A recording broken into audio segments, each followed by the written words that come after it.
Bača, a neviete, čo sa stalo tej ovci v kúte ohrady? Úbožiatko nechce žrať a len sa skrýva pred ostatnými.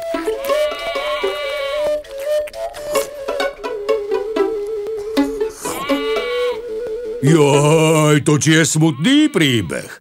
Chcela sa zapáčiť baranovi zo susedného košiara. A čo je na tom smutné?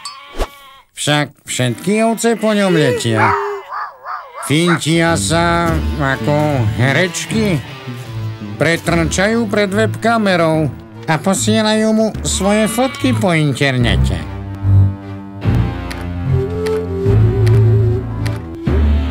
Jano, ale táto ovca sa nafotila trochu ináč. Ako ináč? Všetky fotky sú rovnaké. Joj, ale táto ovca sa nafotila bez kožúšteka.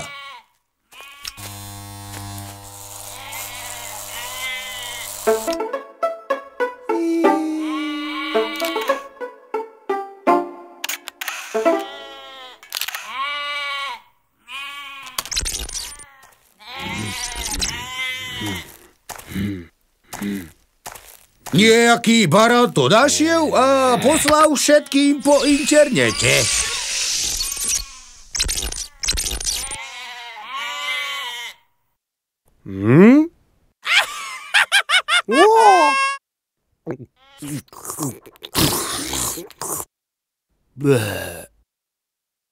A teraz sa jej smeje celý košiar a ona chúďa s tým už nevie nič urobiť.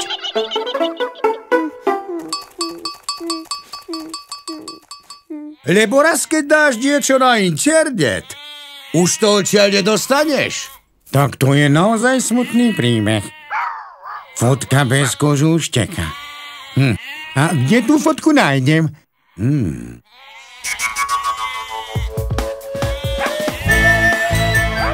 Nedávajte na internet žiadne fotografie a videá, kde ste v plavkách, v spodnej bielizni alebo máte odhalené časti tela. Môže ich niekto zneužiť alebo vás osmiešniť.